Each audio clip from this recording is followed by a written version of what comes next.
ہتھیار ڈال دوں شکست قبول کر لوں. لیکن جب صبح طلوع ہوتی تو پھر کربلا سامنے آ جاتی, امام حسین کی قربانی سامنے آ جاتی کہ اگر 72 نفوس قدسی یا خاندان رسالت کی اتنے بڑے ظالم ڈکٹیٹر جابر کے سامنے حق کی خاطر ڈٹ سکتی ہے, تو آزادی کی خاطر 4 دن نہیں جیل میں رہ سکتا. کہا یہ حوصلہ تھا میرے لیے تنہائی کی قید میں کربلا, امام حسین علیہ السلام قربانی, 72 کی قربانی. یعنی قلت جو حق پر تھی اس نے کثرت سے ایسی ٹکر لی کہ جو مال دنیا, زر, جواہر, اسلحہ, ہر چیز سے مسلح تھی, آج اس کو کوئی نام لینے والا نہیں, آج وہ گالی بن چکا ہے. واقعہ کربلا سے پہلے یزید نام تھے لوگوں کے, حضرت تھور کے باپ کا نام یزید, تھور ابن یزید ریاحی, لیکن واقعہ کربلا کے بعد یزید اور یزیدیت گالی بن کے رہ گئی ہے. حسین آج دنیا کا کون سا ملک, اس دنیا کے یعنی گنتی اور تعداد کے اعتبار سے گرا جائے شاید دوسرا تیسرا نام ہوگا دنیا میں امام حسین علیہ السلام, رسول خدا صلی اللہ علیہ وسلم کے نام کے بعد. تو یہ ساری عظمتیں جو اس قربانی کا نتیجہ ہے اسلام کی بقا کی خاطر, اور اس میں عظمت اسلام کا آپ نے بتایا. ایک دوسرا جیسا کہ میں نے کہا مکالمات کا, آج دنیا باتیں کرتی ہے ادیان کے درمیان ڈائلاگ ہونے چاہیے, مذاکرات ہونے چاہیے, بہت اچھی بات ہے. یہ تو سب سے پہلا عملی ثبوت رسول خدا صلی اللہ علیہ وسلم نے نصارہ نجران کو دعوت دے کے کیا تھا. جب نجران کے عیسائی آئے اور مدینہ منورہ مباحلہ کے موقع پر, تو سب سے پہلے تعاون علی کلمۃ السواء بیننا و بینکم, ایک نکاتی ایجنڈا جو ہمارے اور تمہارے درمیان موضوع گفتگو بن سکتا ہے, اور وہ ہے توحید کا. اس پہ بات کرتے ہیں. تو گویا کہ بتا دیا کہ اگر انسان حل نکالنا چاہے تو ایک نکاتی ایجنڈے میں گفتگو کر کے مسئلے کا حل نکال سکتا ہے. لیکن پرامن ماحول میں مذاکرات مکالمات اور چیزیں ہیں, تیروں اور تلواروں کے سائے میں. اچھا, پھر اگر ایک کمانڈر جو ہے وہ سمجھتا ہے کہ آج مکالمہ مذاکرہ کرنے سے میری فوج بچ جائے گی, میرے سپاہی بچ جائیں گے, میرا کچھ بچ جائے گا, سوچ سمجھ آتی ہے کہ اب وہ مذاکرہ مکالمہ کر رہا ہے تو کچھ ہے. لیکن کربلا میں امام حسین تو اس وقت مکالمات بھی کر رہے ہیں جس وقت آپ کے سارے پیارے شہید ہو گئے تھے, پنہا رہ گئے تھے. آج بھی وہ مقام محفوظ ہے کربلا میں کہ جہاں آپ نے لشکر یزید کے سپہ سالار عمر ابن سعد ابن وقاص کو بلا کے کہا کہ اب بھی بیٹھ کے مسئلہ حل کر لیتے, مذاکرات کے ذریعے, مکالمات کے ذریعے. جبکہ خود اتنے زخمی تھے, نہ بھی شہید کیا جاتے, چند لمحہ بعد شہید ہو جانا تھا انہوں نے, تب بھی وہ چاہتے تھے کہ مذاکرات کیے جائیں. کیوں؟ اب سوال یہ کیوں کہا, اس لیے کہ یہ جتنے میرے مقابلے میں کھڑے ہیں شاید انہوں نے مجھے نہ پہچانا. آپ نے بار بار خطبے دیے اور بار بار مختلف انداز میں پہچان کروائی کہ رسول اللہ کو نواسہ کائنات میں تو میں حسین ابن علی ہوں, رسول کی بیٹی کا کوئی بیٹا تو میں حسین ابن علی ہوں, حسین ابن زہرا ہوں, علی اور بطول کا کوئی بیٹا تو میں ہوں, جوان جنرل کا کوئی سردار ہے تو میں ہوں. ہر طریقے سے آپ نے آواز پہنچائی. آپ چاہتے تھے کہ اگر کہیں غلط فہمی ہے تو دور ہو جائے. اور یہاں مکالمات کیوں کر رہے ہیں؟ تاکہ یہ میرے خون ناک سے اپنے ہاتھوں کو رنگین کر کے جہنم میں نہ چلے جائیں. اور جب مدینہ سے چلے تھے تو یہ فرمایا تھا میرا مقصد لڑائی جھگڑا قتل و قتال اقتدار کا اصول نہیں ہے, انما خرجت لطلب اصلاح امت جدی رسول اللہ. میں اس لیے نکل رہا ہوں کہ میں اپنے نانا کی امت کی اصلاح کر سکوں, جن کو دین حق سے ہٹایا جا رہا تھا, جن پر جبر اور ظلم کے ذریعے نظریات کو مسلط کیا جا رہا تھا, رسول خدا کی توہین کی جا رہی تھی, وحی کا انکار کیا جا رہا تھا, حلال مصطفیٰ کو حرام اور حرام کو حلال کیا جا رہا تھا. جب یہ کیفیت آئی تو یزید سب سے پہلا ہے جس نے توہین رسالت کی تھی, وحی کا انکار کیا. کوئی وحی نہیں تھی, کوئی قرآن نہیں ہے, یہ بنی ہاشم ڈھونگ رہا چاہے صرف اقتدار کے لیے. سب سے بڑا گستاخ تو وہ تھا. ٹھیک, پھر وہی تھا وہ نماز کا مذاق اڑایا کرتا تھا, ویل للمصلین, نمازیوں کے لیے ویل ہے. کہ قرآن میں تو نمازیوں کے لیے ویل کہا گیا, شرابیوں کے لیے تو نہیں کہا گیا. جی شراب پہ فخر کرنا تو قرآن کی توہین, وحی کی کا انکار, رسالت کا انکار, یہ ساری چیزیں. اور پھر اسلام کا ڈربادہ, خلیفہ اسلام بھی ہو. اور امام حسین سے بیعت طلب کرنے کا مقصد صرف یہی تھا کہ جب تک حسین میری بیعت نہیں کریں گے مجھے کوئی خلیفہ رسول نہیں مانے گا. شارٹ کمرشل بریک کے بعد حاضر ہوتے ہیں. Welcome back. اچھا, اس وقت میں یہ جو دور ہے یہ بڑا سوشل میڈیا کا, بھی ہم نے غلط فہمی کی بات کی کہ اس وقت وہ خود کس تکلیف میں ہیں, کس اذیت میں ہیں, اور چاہتے یہ ہیں کہ غلط فہمی سے کوئی خود اپنا گناہ کی طرف نہ چلا جائے, اس ظلم کی طرف نہ چلا جائے. اس وقت میں ہم کیا کریں, یا وہیں سے میسج کیا لیتے ہیں؟ اللہ خیر دے, آپ لوگ میڈیا کے ذریعے لوگوں تک حق پہنچاتے ہیں, ان کو ایسے پیغام پہنچاتے ہیں جس سے ان کے لیے آج فیصلہ کرنا مشکل نہیں ہے. آج تحقیق کا دور ہے. اگر میں نے ایک بات کہی ہے, اگر کسی کو اس پہ اعتراض اشکال ہے, فوراً نیٹ کھولتا ہے, نیٹ سے وہ چیزیں نکال لیتا ہے, اپنی تسلی کر لیتا ہے. یعنی اویئرنیس کا جو سلسلہ social media, T V channels کے ذریعے, الیکٹرانک میڈیا کے ذریعے شروع ہوا ہے, اب کوئی کہے کہ میرے پاس وسیلہ نہیں ہے حق سمجھنے کا, تو یہ بات غلط ہے. جہاں کہیں بھی بیٹھا ہے, جس وقت چاہے وہ راہ سمجھ سکتا ہے. اور میں سمجھتا ہوں کربلا ایک چھوٹا سا شہر ہے, کوئی اتنا بڑا شہر بھی نہیں ہے, لیکن یہ 4 کروڑ کہنا آسان ہے, 4 کروڑ افراد کا وہاں سمونا. یعنی جو حرم امام حسین علیہ السلام کی انتظامیہ ہے، اس کے جو ہیڈ ہیں متولی شرعی ہمارے دوست ہیں ڈاکٹر عبد الکریم مہدی، جو ہے عبد المہدی، تو ان کے بقول کے 7 کروڑ زائر تھا، ہمارے فلاں پوائنٹس پہ سارے کاؤنٹنگ کے لیے لوگ کھڑے تھے جی۔ اب سوال یہ کہ 7 کروڑ بندہ میں سے کوئی یہ نہیں کہہ سکتا بھوکا رہا ہوں، کوئی یہ نہیں کہہ سکتا مجھے پانی نہیں ملا۔ زمین اتنی وسیع ہو جاتی، لوگ زمین پہ لیٹتے، کوئی ہوٹلوں کی تمنا نہیں کرتے، لوگ 500 کلومیٹر پیدل چل کے آتے ہیں۔ نجف سے کربلا تو اکثریت ہزاروں لاکھوں لوگ پیدل جاتے ہیں، کروڑوں لوگ پیدل جاتے ہیں، اور کچھ لوگ صرف کیونکہ چہلم اور عاشور کی زیارت امام حسین علیہ سنت ہے، تاکید ہے، گئے، جا کے سلام کیا، سلام پر چلے گئے، یہ نہیں کہ چند دن وہاں ٹھہرے یا کچھ کرائیں۔ تو یہ پیغام جو یہ محبت جو دلوں میں پیدا کی، خدا نے اس قربانی کا صلہ دیا امام حسین علیہ السلام کو۔ کربلا کو جہاں ہم نے یاد کرنا ہے، وہاں فکر حسین کو لینا ہے، اس فکر کو اپنے پر مسلط کرنا ہے، اس پیغام جس کے بارے میں رسول خدا نے ارشاد فرمایا تھا کہ ان الحسین مصباح الہدی و سفینۃ النجات، اور یہ فرمایا رأیت مکتوبا علی باب الجنہ، جب میں معراج پہ گیا تھا تو جنت کے دروازے پہ یہ لکھا ہوا تھا کہ حسین چراغ ہدایت ہے، حسین سفینہ نجات ہے، جو بھی ہدایت چاہتا ہے اس کے لیے چراغ حسین ہے، حسینیت ہے، آج بھی کی دنیا کل بھی میں تھا، آج بھی ہے، قیامت تک کے لیے رسول کا فرمان ختم نہیں ہوا۔ جیسے کہ میں نے عرض کیا کہ پیغام کربلا، واقعہ کربلا قرآنی واقعات کی مانند ہے۔ قرآنی واقعات کی جو خوبی ہے کہ جتنی مرتبہ پڑھو تم اکتاؤ گے نہیں، نئی لذت کا احساس ہوگا۔ دنیا کا جو بھی سوال آپ کو ہے وہ قرآن میں ڈھونڈے گا، آپ کو مل جائے گا۔ ہر کبھی قرآن یا ایھا الناس کہہ کے پکارتا ہے، اے لوگو، کبھی کربلا قرآن جو یا ایھا الذین آمنوا کہتا ہے، اے ایمان والو، کبھی ھدی للمتقین کہتا ہے، یعنی اس میں بار بار مختلف القابات کے ذریعے پوری انسانیت کو مخاطب کر کے بتا دیا کہ قرآن جو ہے وہ ہر فرد کے لیے رہنما ہے۔ دنیا میں اس کی مثال کربلا ہے۔ جیسے میں نے عرض کیا کہ ہندو وہاں پر موجود ہے، عیسائی وہاں بڑے فخر سے سبیل لگا کھڑے ہیں کہ ارا المسیح میں عیسائی ہوں، آج سبیل الحسین، امام حسین کی سبیل آؤ۔ کوئی کسی کو نہیں پوچھتا تیرا مذہب کیا ہے، تیرا دھرم کیا ہے، تیرا دین کیا ہے، کربلا سب کے لیے کھلا ہے۔ اور پھر سب سے بڑی بات جو میں نے عرض کیا ہے کہ کسی کو یہ شکایت نہیں کہ بھوکا رہا ہوں، اتنی سبیلیں، اتنے لوگ، یعنی میل ہا میل تک، اور پھر کھانے پینے، قالین پڑے، ڈھیروں کے ڈھیر پڑے ہیں، لیٹتے ہیں لوگ، صبح رکھ دو کمبل رکھو، جاؤ بھی، خدا حافظ۔ تو یہ سہولتیں جو عوام اور لوگوں کی تعاون سے چل رہی ہیں، یہ پیغام ہے۔ یہ آپ نے جس طرح سے فرمایا کہ ہر مذہب سے لوگ وہاں پر جاتے ہیں، فرقہ مسلک اس سے اوپر کی بات ہے حضرت امام حسین، اور ان کو سمجھنا، یہ وہاں پر جانا اور زیارات کرنا، اس کو کس طرح سے آپ دیکھتے ہیں؟ یہ کس طرح سے آپ کہیں گے جستجو تو ہر ایک میں ہے؟ دیکھیں بہرحال ظاہر ہے کہ جو کچھ قوانین ہیں غیر ملکی تقاضے، وہ تو پورا کرنا ہی پڑتے ہیں، مسائل دنیا جس کو تو استعمال تو کرنا ہی پڑتا ہے، لیکن عشق اور محبت اور تاکید یہی ہے کہ کربلا والوں کی جا کے زیارت کرو، وہاں سے پیغام لے کر آؤ جی۔ تو اس لیے لوگ پورا سال چلے رہتے ہیں اپنے اپنے وسائل کے مطابق، کوئی جہازوں سے آتا ہے، کوئی بائی روڈ جاتا ہے، کوئی کسی چیز پہ جاتا ہے، کسی چیز پہ جاتا ہے، تو اس کی تاکید ہے۔ اور پھر یہاں تک یعنی خود کربلا کو یاد رکھنا، اور اس حوالے سے بھی کہ اللہ تعالیٰ کا جو سب سے پہلا خلیفہ دنیا میں ہے حضرت آدم علیہ السلام ہے، انہیں مسجد کوفہ میں بھیجا گیا تھا، فرشتوں نے جو سجدہ کیا تھا آدم علیہ السلام کے سامنے اپنی شکست تسلیم کر کے، مسجد کوفہ میں کیا تھا، یعنی سب سے پہلے خلیفہ کا کیپٹل جو ہے وہ مسجد کوفہ ہے۔ بعد میں انبیاء آتے رہے، داؤد علیہ السلام خلیفہ تھے، ابراہیم علیہ السلام امام تھے، سارا سلسلہ چلتا رہا۔ اب آخری خلیفہ رسول صلی اللہ علیہ وسلم، خلیفہ خدا حضرت امام مہدی علیہ السلام ظہور فرمائیں گے کربلا مکہ مکرمہ میں، خانہ کعبہ کا دروازہ حجر اسود کے درمیان، اعلان کریں کل جاء الحق وزهق الباطل ان الباطل کان زہوقا۔ حضرت عیسیٰ علیہ السلام تشریف لائیں گے، نازل ہوں گے، وہاں سے چلیں گے لشکر کو لے کر، 313 کا لشکر۔ سب سے پہلا کفر اور شرک کے خلاف جو اسلام کا معرکہ تھا بدر، اس میں بھی 313 تھے، آخری میں بھی یہی 313 ہیں، لیکن یہ 313 کمانڈر ہیں، ان کی نگرانی میں، ان کے محتاط ہزاروں لاکھوں افراد ہو سکتے ہیں۔ تو یہ لشکر چلتا چلتا کوفہ پہنچے گا،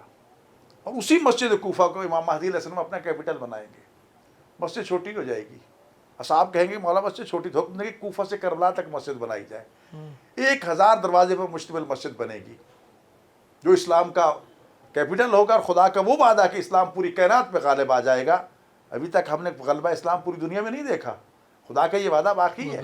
جی، اور اس کا کیپٹل کربلا ہے۔ اور اس کے زہری آثار ہمارے سامنے آ رہے ہیں۔ یہ جو کہا جاتا ہے امام مہدی علیہ السلام کے انصار مشرق میں ہوں گے تو صبح وہاں پہنچے ہوں گے، مغرب میں ہوں گے صبح وہاں پہنچے ہوں گے، تو آج کربلا کا ایئرپورٹ بھی ہمیں متوجہ کر رہا ہے کہ یعنی زہری وسائل بھی اس میں داخل ہو سکتے ہیں۔ آج دنیا کا سفر آدھا گھنٹہ رہے گا، جاؤ خلا میں اور نیچے اتر جاؤ، یہ مسافتیں طے ہو چکی ہیں۔ لیکن اس سے ہٹ کے بھی کربلا کا یہ اجتماع اور وہ جو آخرت کی اور قیامت کی نشانیاں بتائی گئی، ان میں سے بہت سی نشانیاں یہ ہیں کہ کربلا اور نجف کے درمیان دن رات لوگ چلتے رہیں گے۔ قرآن کہہ رہا ہے ایسی 2 بستیاں دنیا میں کہ جن میں لوگ دن رات بڑے امن سے چلتے ہیں۔ تو ایسا تو ابھی ہو وہ رہا ہے۔ صرف نجف ہو رہا ہے، یہ کب سے ہو رہا ہے؟ لوگ اب تو خیر انگنت ہو رہا ہے نا، پہلے ہر شب جمعہ کو نجف والے سارے پیدل جاتے تھے، بدھ کو چل پڑے، جمعرات کے دن کراس کیا اور شب جمعہ وہاں۔ اب تو یہ چیلم پہ، اب خاص طور پر چیلم 24 سفر آئے گا، اس میں تو کروڑوں لوگ نجف سے پیدل چلتے ہیں، بصرہ سے پیدل چلتے ہیں، تقریز سے، کہاں سے، عراق سے چل کے، ایون مشہد مقدس ایران سے چل کے جاتے ہیں۔ جی تو یہ چیزیں وہاں پر آ رہی ہیں، اور یہ لاکھوں کروڑوں کا مجمع وہاں پر۔ ایک طرف نجف اشرف ہے، اس کی مٹی کی تاثیر یہ کوئی یہ دور نجف پیدا کرتا ہے، مسلسل بارش برستی ہے، مٹی جو ہے دور میں تبدیل ہوتی ہے، جوہری اس کو اٹھا کے اس کے نگینے بنا لیتے ہیں۔ دوسری مٹی کربلا کی مٹی جو خاک شفا ہے، جس کے بارے میں احادیث موجود ہے، صرف احادیث نہیں ہے، پریکٹیکلی ہمارے ایک دوست مرحوم ہو کے خدا ان کے درجات بلند فرمائے، کرونا کے دنوں میں اس کی خاک شفا پہ ریسرچ تھی۔ خاک شفا سے انہوں نے کرونا کا نام ہے اس کا کینسر کا علاج ایجاد کیا، بانجپن کا علاج کیا، موتیے کا، شوگر کا نام ہے دوسرا، اس قسم کی چیزیں سارے خاک شفا سے۔ تو خاک شفا کی اپنی جگہ پر عظمت ہے، کیونکہ امام حسین علیہ السلام جو زمین خریدی تھی وہ 25 مربع میل کربلا تھی، اس کے اندر 4 مربع میل و میدان جنگ تھا جس میں امام حسین علیہ السلام دفن ہے، وہ حصہ خاک شفا کہلاتا ہے۔ تو کربلا اور نجف دونوں جڑ چکے ہیں، تو لہٰذا وہاں پر ایئرپورٹ بن گیا سینٹر میں، لوگ آ رہے ہیں، پیدل جا رہے ہیں، تو یہ ایسے آثار ہے کہ 2 بستیاں پرامن بستیاں ہیں۔ تو لہٰذا دنیا کا رخ ہے کربلا کی طرف، نہ صرف دنیا اسلام، دنیا کفر، دنیا شرک جو ہے، حضور و یہود و نصارہ سارے وہی متوجہ ہوئے۔ اور اب تو ہم آئے دن دیکھتے ہیں کہ عیسائی جو ہیں، کیونکہ تاریخ کربلا کا یہ باب بڑا تلخ ہے مسلمانوں کے لیے، یقیناً ان کو جھنجھوڑتا ہے کہ دعوے دار تو وہ بھی مسلمان ہی تھے نا جو امام حسین کے مقابلے میں کھڑے تھے، نمازیں پر جلدی کرو، پہلے امام کو قتل کرو، پھر نماز پڑھتے ہیں، پھر جمعہ پڑھتے ہیں۔ تو ایک دفعہ یہیں میں نے اپنے ادارہ میں منہاج الحسین میں سیرت نبی کانفرنس رکھی، تو ایک عیسائی کو بلا لیا، تو اس نے ہماری ایسی تیسی کر دی، اس نے کہا تم مسلمان، تم تو وہی ہو نا جو رسول اللہ کی بیٹیوں کی چادریں چھینتے رہے، ہم عیسائی تھے جو چادریں دیتے رہے کوفہ کے بازاروں میں، شام کے بازاروں میں، اور کوفہ سے لے کر شام تک آج بھی جا کر دیکھیں کتنے ایسے چرچ تھے جہاں شہداء کے سروں کو رکھا جاتا تھا۔ کربلا میں رسول زادیوں کے سروں سے چادریں چھین لی تھی، وہ چادریں پیش کرتے رہے، آج بھی وہی پادری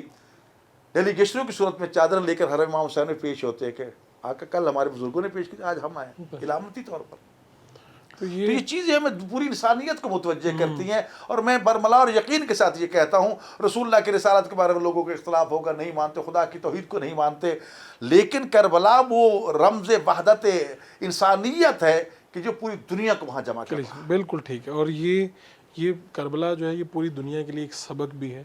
اور رہتی دنیا تک یہ سبق لوگوں کو یاد بھی رہے گا کہ ظلم کے خلاف کھڑے ہونا ہے اور ظالم کے خلاف کھڑے ہونا ہے، اور یہ اسی طرح انشاءاللہ سلسلہ چلتا رہے گا۔ آپ کا بہت بہت شکریہ، آپ نے وقت دیا۔ اللہ آپ کو سلامت رکھے۔ بالکل ہمیں کربلا سے سبق سیکھنی چاہیے، حق کے لیے جان بھی قربان کرنا پڑے، بچے قربان کرنا پڑے، یہ قربانی کربلا کا پیغام ہے۔ حق کے مقابلے میں، اسلام کی سربلندی کے مقابلے میں کوئی چیز کوئی حیثیت نہیں رکھتی، اور اگر حق کے لیے، اسلام کی سربلندی کے لیے، دین کی بقا کے لیے قربانی دو گے تو خدا نے یہ وعدہ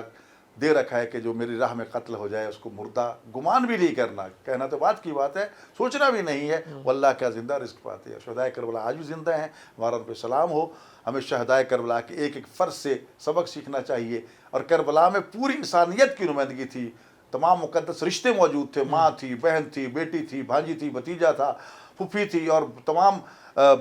بھائی بھتیجے بھانجے، اور پھر اس کے ساتھ ساتھ غلام بھی تھے، سردار بھی تھے، ترک بھی تھے، فارس بھی تھے، سید بھی تھے، غیر سید بھی تھے، وہ کہ پوری انسانیت کی نمائندگی کربلا میں تھی، جو گویا کہ پوری دنیا کی نمائندگی کر رہی تھی، اور آج ہمیں ان نمائندوں کے ذریعے بھی پیغام ملتا ہے جو جس قوم کے ساتھ تعلق رکھتا تھا، اس قوم کے حوالے سے، اس قبیلے کے حوالے سے، رنگ و نسل کے حوالے سے کربلا کے ایک ہی پیغام ہے، ظلم کے خلاف ڈٹ جاؤ، مظلوم کا ساتھ دو، اور یہی انسانیت کے لیے رہنمائی بھی ہے، یہی سبق بھی ہے۔ ایک شارٹ مشا بریک لیں گے، پھر حاضر ہوں گے، اور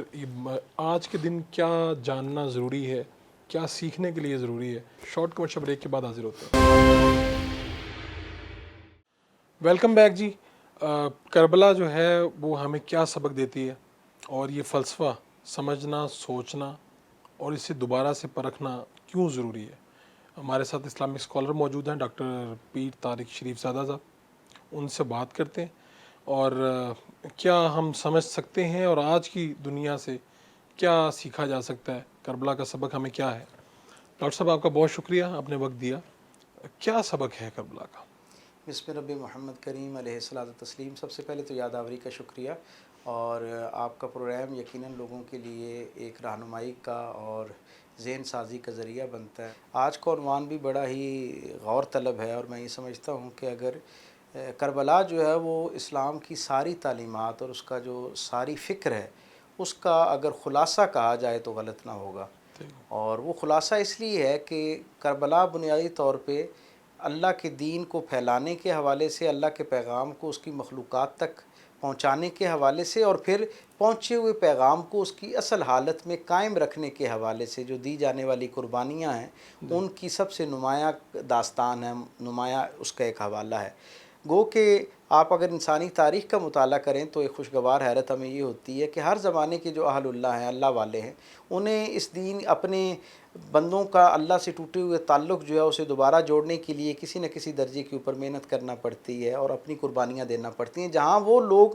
جو اللہ کی طرف سے پیامبر کا کام کرتے ہیں، اللہ کی بات کو بندوں تک پہنچانے کا کام کرتے ہیں، انہیں قربانی کے لیے منتخب کیا جاتا ہے۔ وہاں ہم دیکھتے ہیں کہ ان میں سے پھر کچھ خوش نصیب ایسے ہوتے ہیں جن کی قربانی میں ان کے خاندان کا انتخاب بھی ہو جایا کرتا ہے۔ آپ اسلامی تاریخ کا ہی حوالہ دیکھ لیں کہ ہماری یہ جو ہجری تقویم ہے اس کا اگر آخری سال آپ دیکھیں ذی الحج، تو وہ بھی ایک عظیم الشان نبی حضرت ابراہیم علیہ السلام اور ان کی اولاد حضرت اسماعیل علیہ السلام کی قربانی کی داستان ہمیں سناتا ہے۔ اور ہمارے اسلامی سال کا پہلا مہینہ محرم جو ہے وہ بھی اللہ کے سب سے محبوب رسول رسالت مآب صلی اللہ علیہ وسلم کے پاکیزہ گھرانے میں سے آپ کی اولاد، آپ کے شہزادوں کی قربانی جو ہے اس کی داستان اور احوال ہمیں بیان کرتا ہے۔ اور آپ دیکھیں کہ کیا عجیب معاملہ ہے، کیا خوشگوار حیرت ہے کہ ان دونوں خاندانوں نے جنہوں نے اپنی قربانی اللہ کے راستے میں پیش کی، یہ دونوں قربانیاں اللہ کے ہاں ایسی قابل قبول ہیں اور ایسی اللہ کے ہاں پسندیدہ ہیں کہ اللہ نے جہاں قربانیوں میں ان دونوں خاندانوں کو منتخب فرمایا ہے، پسند فرمایا ہے،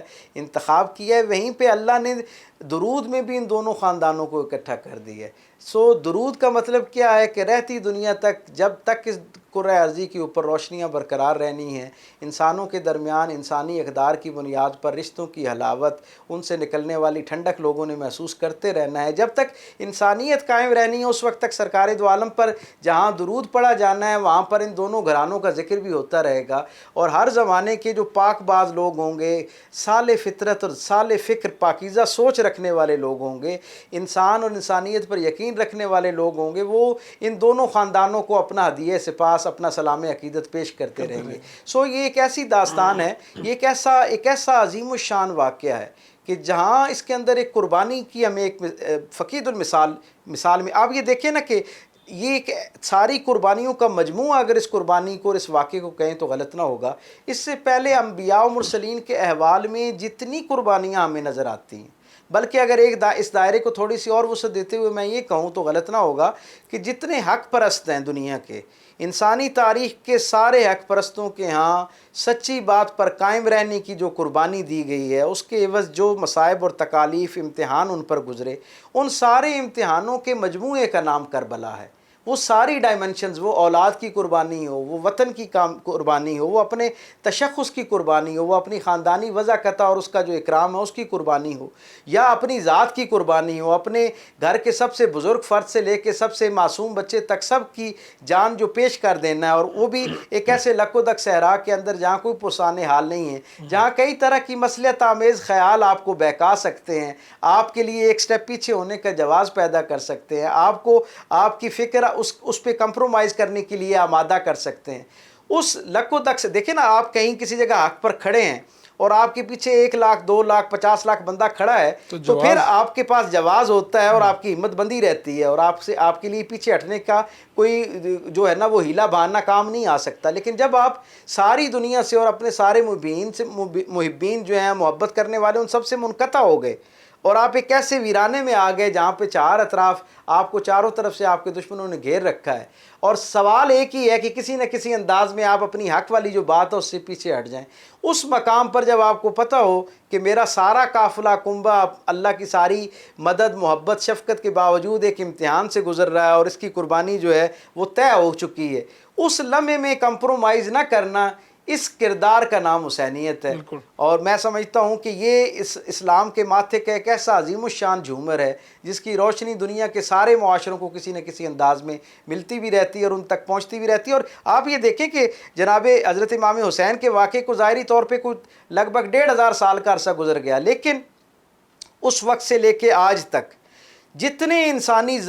احوال ہم تک پہنچتے ہیں، جتنے معاشروں قبیلوں کا زمانوں کا حال ہم تک پہنچتا ہے، ان سب کے اندر جہاں جہاں پر بھی حریت فکر کی بات ہوتی ہے، انسانی اقدار کی بات ہوتی ہے، حق پرستی کی بات ہوتی ہے، وہاں پر جو سب سے نمایاں مثال حوالے کے طور پر دی جاتی ہے وہ حضرت امام حسین رضی اللہ تعالیٰ عنہ کی ذات ہے۔ اور اس میں کیا خوبصورت بات ہے، آپ یہ دیکھیں، یہ ماضی بعید کی بات میں نہیں کر رہا کہ اس زمانے کے قریب تک اس کا اثر ہو،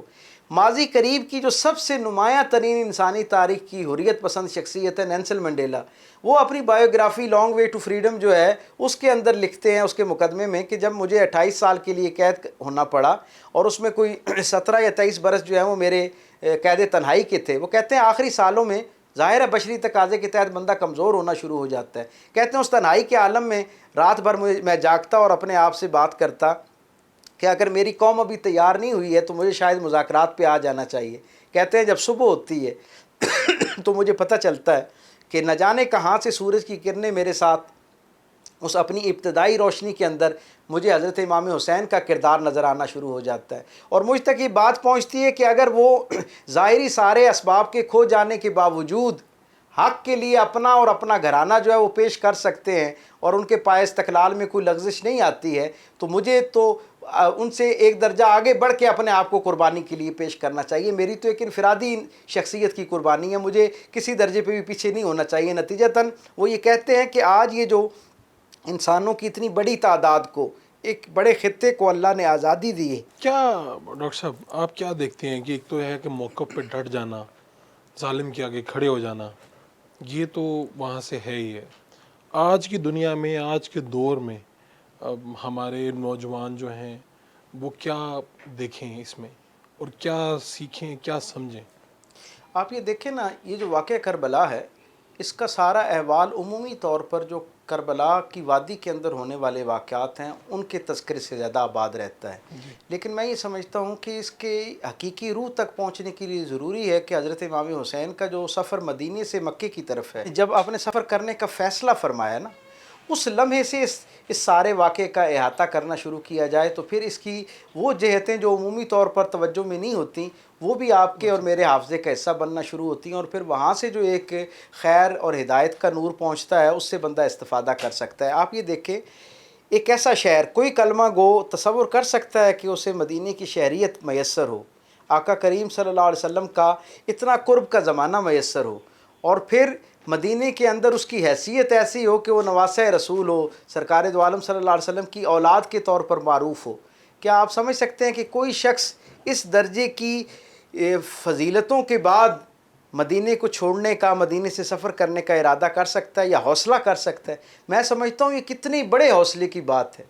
ایک خانہ بدوش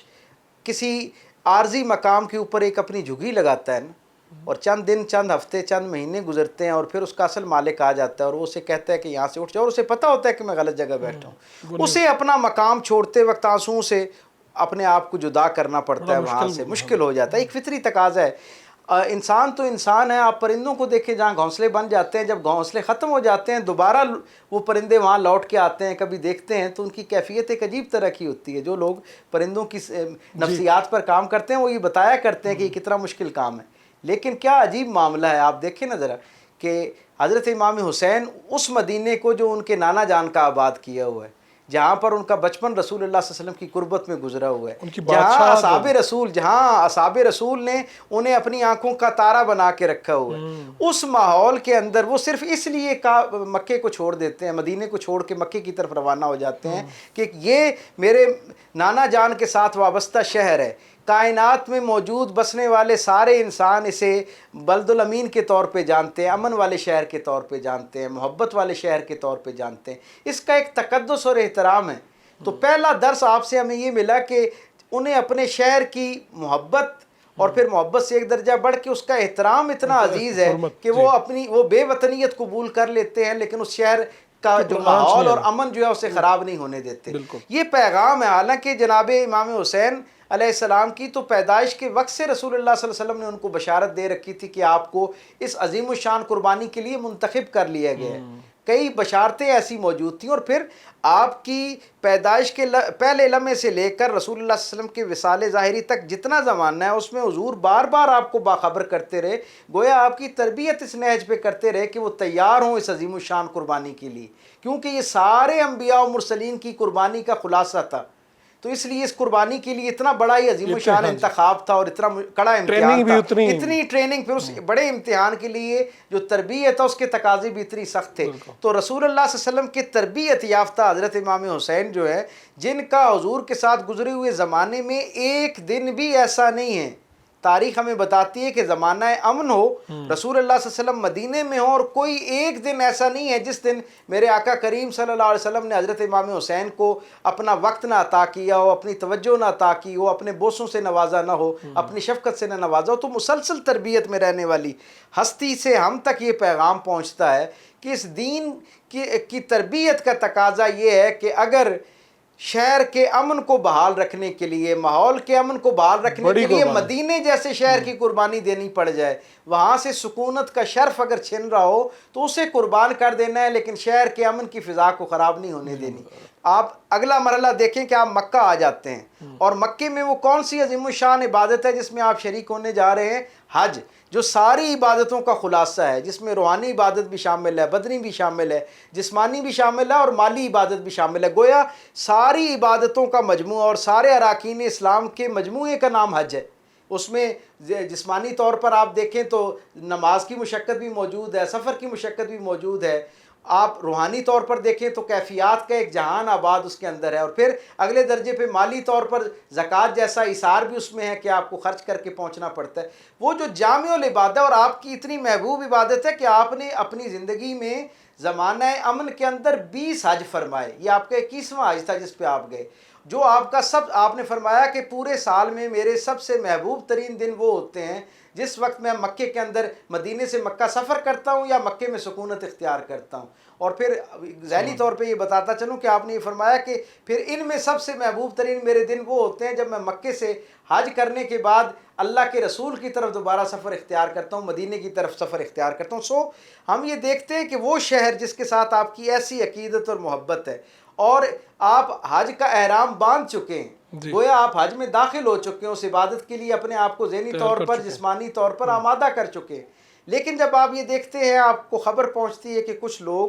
یہاں حاجیوں کے لباس میں آپ کے ارد گرد جو دائرہ ہے اس کو تنگ کر کے آپ کی جان کو اذیت دے سکتے ہیں۔ یہ حرم جس کو اللہ کے رسول صلی اللہ علیہ وسلم نے امن کا گہوارہ قرار دیا، جہاں پر ایک زیرو چینٹی جو ہے اس کو مارنے پر بھی دم واجب ہو جاتا ہے، اس ماحول کے اندر آپ اس کے تقدس کا کس درجے پہ خیال رکھتے ہوئے ہمیں نظر آتے ہیں کہ اس شہر جسے اللہ نے امن کا شہر قرار دیا ہے، جسے قرآن نے شہر امن قرار دیا ہے، اس کا امن خراب نہ ہو، وہ حج جیسی مقدس عبادت کو عمرے میں تبدیل کر دیتے ہیں، بالکل صرف اس لیے کہ میرے خون سے یہ جو حرم رنگین ہونا ہے، پھر اس کے اثرات پوری امت کے اوپر جانے ہیں۔ شرق تا غرب جہاں جہاں مسلمان ہیں وہ دو حصوں میں تقسیم ہو جائیں گے، اور الٹیمیٹلی ان کے درمیان ایک جو ہے وہ تناؤ اور جنگ و جدل کی ایک فضا بن جائے گی، اور مسلمانوں کی وہ جو ایک اہمیت اور ایک بہت، آپ دیکھیں کتنا مشکل فیصلہ ہے۔ عام آدمی اگر وہاں حج پہ موجود ہو، تیاری کر کے وہاں پہنچ چکا ہو، اور حج کے اس کی کیفیت میں آ چکا ہو، حج تو ایک کیفیت کا نام ہے، اس کیفیت میں آ چکا ہو، عام آدمی کے لیے کتنا مشکل ہوتا ہے۔ اور کجا یہ کہ جن کی تربیت میں ہر آن اللہ کے ساتھ رابطہ جو ہے اس کو پہلے سے بہتر تر کرنے کی تربیت ہو، اس ہستی کے لیے مکے جیسا پرامن شہر یعنی حجاز مقدس کو چھوڑنا کتنا مشکل عمل ہے۔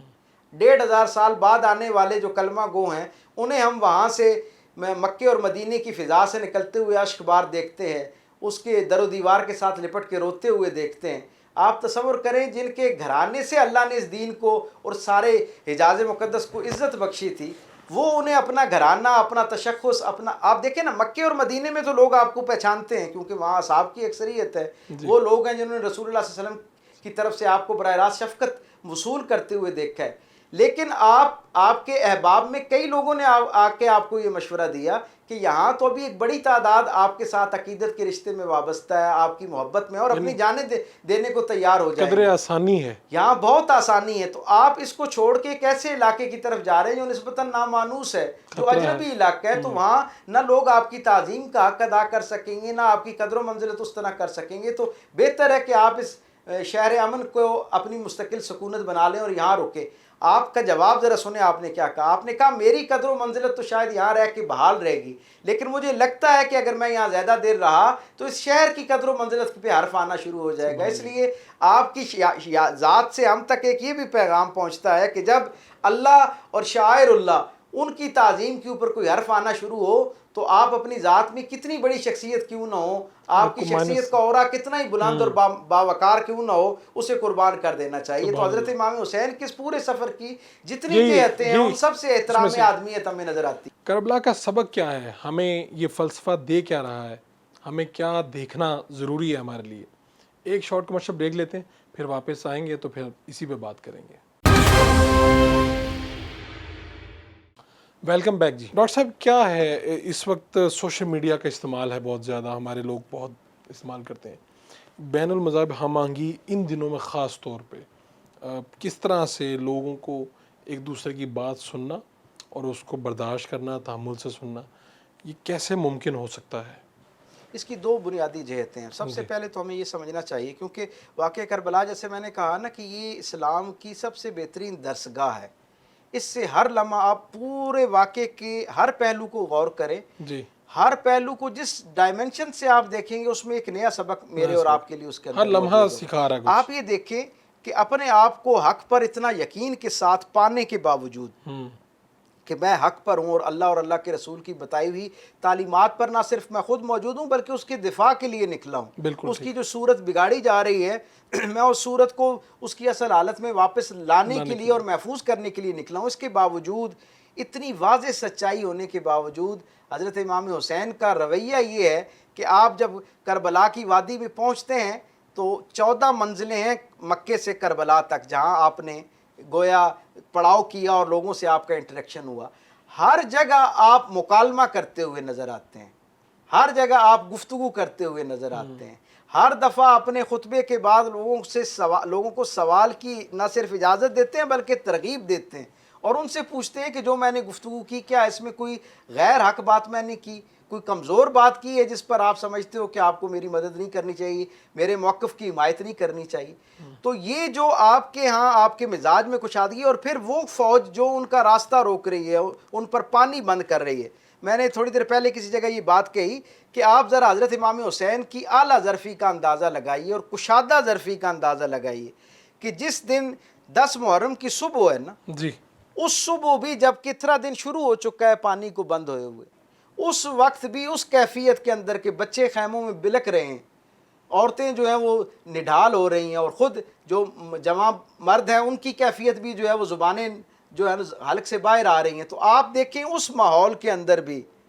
آپ جب جنگ بالکل سر پہ کھڑی ہے پورے وقار کے ساتھ انہیں دوبارہ مکالمے کی دعوت دیتے ہیں۔ یعنی اس میں سے سبق یعنی یہ سب ہے سے پہلا سبق یہ ہے کہ ہمیں مکالمہ آپ کتنی حق پر، آپ کو کتنا ہی یقین ہو کہ آپ حق پر یا موجود ہیں، آپ کتنی ہی تکلیف میں ہیں، آپ کی جگہ تنگ کر دی گئی دونوں ہے۔ باتیں، جب آپ کتنی سچ پر اور حق پر کھڑے ہیں، آپ کو کتنا ہی یقین ہو کہ میں جو بات کہہ رہا ہوں وہ حتمی بات اور سب سے بہتر بات میرے پاس ہے، دوسری طرف کتنی ہی تکلیف کے اندر آپ موجود ہوں، جی، آپ نے مکالمے کا دروازہ بند نہیں کرنا۔ اور یہ تربیت حضرت امام حسین جو ہے نا، وہ رسالت مآب صلی اللہ علیہ وسلم کی تربیت گاہ سے فارغ ہونے والے، فارغ التحصیل ہونے والے سب سے عظیم الشان شاگرد ہیں۔ آپ دیکھیں نا، میرے رسول کا اسوہ بھی یہی ہے کہ کائنات کی سب سے کامل بات موجود ہونے کے باوجود میرے کریم رسول کی اس سے بڑی عظمت اور اعلیٰ ظرفی کیا ہو سکتی ہے کہ جس ہستی کے اوپر کائنات کا سب سے کامل کلام اتر چکا ہو جی، اور اس کے سامنے لوگ شرک پر اور خدا کی توحید پر اشکالات قائم کریں، سوال قائم کریں، اور ہر دفعہ رٹے رٹائے گھڑے گھڑائے بار بار سوالات سننے کے باوجود اس پیشانی کے اوپر کوئی بل نہ آئے، اس لہجے کے اندر کوئی کرختگی نہ آئے، مزاج کے اندر کوئی جذباتیت نہ آئے، یہ وہ اعلیٰ ظرفی میرے رسول کے مزاج کی ہے جو نسلاً حضرت امام حسین کے اندر ان کے عمل کی شکل میں میدان کربلا کی صبح تک ہمیں نظر آتی ہے کہ آپ جانتے ہیں کہ یہ انتہائی گمراہی کے اوپر موجود ہیں، بلکہ یہ گمراہی سے ایک درجہ، گمراہ تو وہ ہوتا ہے جو اپنے ساتھ ظلم کر رہا ہوتا ہے، یہ گمراہی سے ایک درجہ آگے جا کے پوری امت کے ساتھ اور اس دین کے ساتھ ظلم کرنے پہ درپے ہیں۔ اس کے باوجود آپ مکالمے کا دروازہ کھلا رکھتے ہیں اور ان کے لیے کشادگی کا ایک جو ہے راستہ قائم رکھتے ہیں۔ ہم تک یہ پیغام پہنچتا ہے کہ ہمارے زمانے میں جو ہمارے نظریات سے اختلاف رکھنے والے لوگ ہیں، کیا وہ اس خدا نخواستہ اس انتہا تک پہنچ گئے؟ یقیناً ایسا نہیں ہے۔ اگر اس انتہا تک پہنچنے والے لوگ جو دین کا حلیہ بگاڑ رہے تھے، ان کے ساتھ آخری لمحے تک مکالمے کا دروازہ کھولا جا سکتا ہے، مذاکرات ہو سکتے ہیں، ان کو قائل کیا جا سکتا ہے، ان کی دلیل سنی جا سکتی ہے۔ تو ہم اپنے ماحول میں اپنے گرد و پیش جن لوگوں سے ہمارا کچھ معاملات پر اختلاف ہو سکتا ہے، کیا ہم ان کے ساتھ مکالمے کی شکل میں آمنے سامنے بیٹھ نہیں سکتے؟ کیا ہم انہیں اپنی بات پر قائل نہیں کر سکتے؟ یا ہم ان کی بات جو اس میں ہم سے بہتر حق ان کے پاس اگر موجود ہو تو کیا ہم اسے اختیار نہیں کر سکتے؟ آپ دیکھیں نا کہ یہ ساری قربانیاں جو میں نے ان کی اس سفر کی ابتدائی احوال میں بیان کی ہیں، وہ اپنی ہر طرح کی قربانی کس لیے دے رہے ہیں کہ معاشرے کی فضا جو ہے وہ برقرار یعنی ہے۔ اپنے شہر کا ہم جہاں حج پہ گئے وہاں پہ بھی آپ دیکھ لیں کہ وہ کہتے ہیں کہ اگر اس کو یہ جو جگہ ہے اس کا تقدس، اس کی حرمت جو ہے اس پہ سوال نہ آئے، اپنی ذات کو مائنس کرنا، یہاں سے تو یہ بھی دیکھیں اپنی ذات کی نفی ہے، اتنی بڑی ذات ہے۔ آپ یہ دیکھیں نا، یہ کون سی ہستی ہے؟ یہ کوئی عام کلمہ گو نہیں ہے، یہ وہ ہستی ہے جسے اللہ کے رسول نے وحی میں دلی ہوئی زبان سے یہ کہا ہے کہ حسین مجھ سے ہے اور میں حسین سے ہوں، اور پھر ایک ہمیشہ کے لیے ایک استعارہ قائم کر دی ہے۔ اللہ کے رسول صلی اللہ علیہ وسلم نے فرمایا کہ جنت کے جو نوجوان ہیں ان کا سردار ہے۔ اب اس کا کیا مطلب ہے؟ اس کا مطلب یہ ہے کہ جیسے کوئی شخص اپنے ذاتی مزاج میں، اپنے اخلاق، اقدار، اقوال میں، اعمال میں کتنا ہی بہترین آدمی کیوں نہ ہو، لیکن وہ اگر اپنے سربراہ کا غدار ہے یا اس کا باغی ہے تو آپ اس کا انجام محسوس کر سکتے ہیں کہ بخیر نہیں ہو سکتا۔ تو کوئی ایک کلمہ گو جو جنت کی حصول کے لیے سارا کچھ کر رہا ہے، بھائی جو کلمہ گو جو عبادت ریاضت کر رہا ہے وہ ساری کی ساری اس کا سبب، اس کے پیچھے محرک کیا ہے؟ ایک خواہش یہ بھی ہے نا کہ وہ جنت تک پہنچے۔ تو جو جنت کے سردار کے ساتھ اپنے معاملات درست نہیں کر پاتا، جس کا دل اس مقدس ہستی جو جنت کی سردار قرار دے دی گئی ہے اس کے ذکر سے جس کے دل کے اندر راحت پیدا نہیں ہوتی ہے، جس کے دل کے اندر کجی یا ایک تنگی محسوس ہوتی ہے، یا جو ان کا فلسفہ نہیں سمجھ پا رہا، یا جو ان کے فلسفے سے اس طرح اپنا تعلق قائم نہیں کر پایا جو قائم کرنا تھا۔ اور یہاں میں ایک اور بات خاص طور پہ کہنا چاہوں گا کہ الحمدللہ پچھلے 1500 سال میں اس امت نے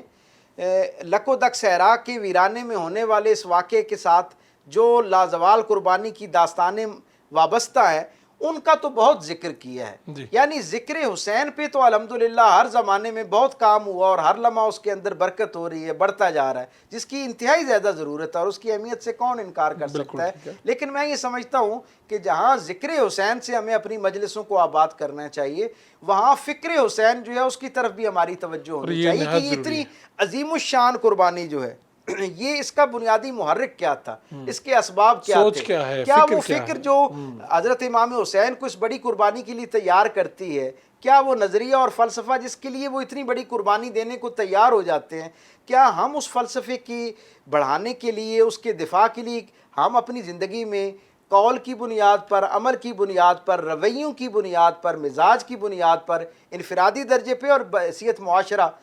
کیا اس فلسفے کو کی تائید کرتے ہوئے نظر آ رہے ہیں یا اس کے مخالف ہم کھڑے ہوئے نظر آ رہے ہیں؟ ہمیں ان دنوں میں خاص طور پہ کہ جب ہم یہ ذکر سنتے ہیں، بار بار کربلا کا ذکر ہے، ہم کہیں مجالس ہو رہی ہیں، کچھ نہ کچھ ہو رہا ہے، کیا ان دنوں میں ہم نے اس فلسفے پہ چلنے کی کوشش کتنی مرتبہ کی؟ کتنی مرتبہ ہماری عام گفتگو میں ہم کتنی گرمی سردی ہو جاتی ہے اور ہم اپنی جو مخالف نقطہ نظر ہے اس کو سننے کے قائل نہیں رہے، تحمل اور برداشت جو ہے۔ تو میرے خیال میں کہ یہ جو کربلا کی ہر سٹیج ہے، ہر سٹیج پہ ایک سبق آ گیا ہمارے لیے، یہاں سے یہ لے لیجئے، یہاں سے یہ لے لیجئے، اس طرح۔ میں باتیں تو بہت سی ہیں، میں سے چاہوں گا کہ آپ کا میسیج آ جائے کہ ہم بہت سے لوگ جاننا بھی چاہتے ہیں، سیکھنا بھی چاہتے ہیں، وہ چاہتے ہیں کہ کربلا کا جو واقعہ ہے اسے دوبارہ سے کس طرح سے پڑھا جائے، اس کے بارے میں ایک پڑھنا ہے ایسے کتاب سے پڑھنا، میں اسے دوسرے معنوں میں کہہ رہا ہوں تاکہ آپ لوگوں کو سمجھا پائیں۔ تو وہ اس کے لیے کیا کیا جائے؟ بس ایک بات ہمیں سمجھنا چاہیے، ویسے تو ہر زمانے کا محسن ہے جس کا نام امام حسین ہے، بالکل لیکن بڑی ذمہ داری کے ساتھ میں یہ بات کہتا ہوں، سیرت کے ایک ادنا طالب علم کے طور پہ بھی، اور جو دنیا بھر کے اندر اس وقت اسلام فوبیا کی ایک فضا ہے اس کی بنیاد پر بھی، میں یہ سمجھتا ہوں کہ حضرت امام حسین کا جتنا ہمارے زمانے کے اوپر احسان ہے، شاید ہی کسی اور زمانے کے اوپر آپ کی قربانی کا احسان ہو، اور وہ کیا ہے؟ حضرت امام حسین نے دنیا بھر کے سارے انسانوں کے اس الزام کا جواب دیا ہے جو اسلام کے بارے میں تعصب رکھتے ہیں۔ آپ نے ایک حد قائم کر دی، آپ نے بتایا کہ یہ جو لوگ دنیا بھر میں پرچار کر رہے ہیں نا، پروپوگنڈا کرتے ہیں کہ اسلام تلوار کے زور پر پھیلا، طاقت کے زور سے پھیلا، حضرت امام حسین کا یہ سفر کربلا جو ہے اس بات کی شہادت ہے، اس کی گواہی ہے کہ اسلام نے کبھی بھی کفر کے خلاف تلوار نہیں اٹھائی ہے۔ دین رحمت کے اندر کفر پر تلوار اٹھانے کی اجازت نہیں ہے، دین رحمت میں جب بھی تلوار اٹھائی گئی ظلم کے خلاف تلوار اٹھائی گئی۔ گو آپ کی شخصیت سے سب سے بڑا پیغام یہ ملتا ہے کہ اگر ظلم کرنے والا کلمہ گو بھی ہو، دوسرا تو دور کی بات ہے، اگر کلمہ گو بھی ہو تو اس کے خلاف بھی آپ نے ویسے ہی کھڑا ہونا ہے جس طرح اپنے زمانے کے ایک بدترین آدمی کے خلاف آپ نے کھڑا ہونا ہے، اور اس خیر پر کھڑا ہونے کے لیے کوئی رستے میں آنے والی رکاوٹ آپ کی خاموشی کا جواز نہیں بننا چاہیے، نہ آپ کی عددی اقلیت میں ہونا جو ہے وہ بے وطن ہونا، آپ کا بے یار و مددگار ہونا، بے سر و سامان ہونا، فوج کی قلت، اسباب کی قلت، یہ سارے جواز آپ کے لیے اس وقت بے معنی ہو جاتے ہیں جب آپ کو یہ یقین ہو جاتا ہے کہ سامنے موجود جو ماحول ہے اس کے اندر ایک ظلم کی قوت ہے اور ایک امن کی قوت ہے، ایک عدل کی قوت ہے اور ایک ناانصافی کی قوت ہے۔ آپ نے فیصلہ کرنا ہے کہ ان دونوں میں سے آپ نے کس کا ساتھ دینا ہے۔ فیصلے جو ہوا کرتے ہیں وہ تو یقیناً جو اللہ رب العزت کی طرف سے لکھے گئے ہوتے ہیں وہی دنیا کے اندر نافذ ہو رہے ہوتے ہیں، اسی کا حکم حتمی ہوتا ہے اور اسی کا حکم یہاں پہ قائم کیا جاتا ہے، لیکن تاریخ میں آپ کی گواہی جو ہے وہ آپ کی ذات کے بارے میں، آپ کی شخصیت کے بارے میں ایک گواہی بن جاتی ہے کہ آپ اس فیصلے کی گھڑی میں حسینی جو قافلہ تھا اس کا حصہ تھے یا یزید کے ساتھ آپ کھڑے تھے۔ اور یہ جو کہا گیا کہ اسلام زندہ ہوتا ہے ہر کربلا کے بعد، اس میں بھی یہی سبق ہے، بالکل ایسا ہی کہ ہر کربلا کے بعد سے مطلب یہ ہے کہ جب یہ سارا ماحول بنا ہو تب بھی آپ نے ایسے کھڑے ہو جانا۔ آپ یہ دیکھیں نا کہ ایک شخصیت تھی حضرت امام حسین کی، دشمن یہ سمجھ رہا تھا کہ یہ چند مٹھی بھر لوگ ہیں گھرانے کے، ان کو یہاں لکو دک صحرا کے اندر خاموش کر دیں گے، ان کی آوازوں کو بند کر دیں گے تو یہ قصہ ہمیشہ کتابوں کے اندر وہ جسے کہتے ہیں نا روایات کی کمزوری اور تقویت، اس کی بحث میں ختم ہو جائے گا۔ لیکن آپ دیکھیں نا کہ اللہ نے اس قربانی کو کتنی برکت عطا کی ہے، اس ذکر کو کتنی برکت دی ہے، اس کا کینوس دیکھیں کہ آج کربلا کو دیکھنے میں یعنی صرف اسلام کے ماننے والے نہیں، جی ہاں، پوری دنیا کے غیر متعصب لوگ، حریت پسند لوگ دنیا بھر میں جتنے ہیں وہ سارے کہیں نہ کہیں حضرت امام حسین کی اس کردار سے روشنی لیتے ہوئے نظر آتے ہیں۔ وہ شاعر نے کہا تھا نا کہ وہ ایک حسین جو تنہا کھڑا تھا مقتل میں، وہ ایک حسین جو تنہا کھڑا تھا مقتل میں، اب اس کے ساتھ زمانہ دکھائی دیتا ہے۔ تو جیسے جیسے زندگی آگے بڑھتی جائے گی انسان فکر اور دانش کی منزلیں طے کرتا جائے گا، حق اور جھوٹ کے درمیان یہ جو فرق ہے اس کا امتیاز واضح ہوتا جائے گا، ہر اگلے قدم پر لوگ حسین اور حسینیت یعنی حضرت امام حسین کے پیغام کے زیادہ قریب ہوتے جائیں گے، اور امام حسین علیہ السلام کی اس قربانی نے رہتی دنیا کے سارے انسانوں کو دو حصوں میں تقسیم کر دیا ہے۔ ہر زمانے میں کچھ لوگ جہاں پر یزیدیت کے ساتھ کھڑے ہوں گے وہاں پہ کچھ لوگ جو حق اور عدل کا پرچم بلند کیے ہوں گے، خواہ وہ تعداد میں کم ہوں، اسباب میں کم ہوں، وسائل میں کم ہوں، لیکن تاریخ ان کو حسینی قافلے کے فرد کے طور پر پہچانے گی۔ سبحان اللہ، بہت شکریہ ڈاکٹر صاحب، آپ نے بڑی تفصیل سے بیان کیا۔ بالکل آپ کو بھی فیصلہ کرنا ہوگا۔ کربلا کا سبق یہ ہے کہ دو گروپ جب ہیں تو آپ کو دیکھنا ہے کہ آپ کس جگہ پر کھڑے ہیں، کیا آپ حسینی قافلے میں ہیں یا دوسری طرف ہیں۔ یہی کربلا کا سبق ہے اور اسی سے ہمیں سیکھنا ہے۔ اپنے میزبان فاروق وڈائچ کو اجازت دیجیے، اللہ نے کے بعد۔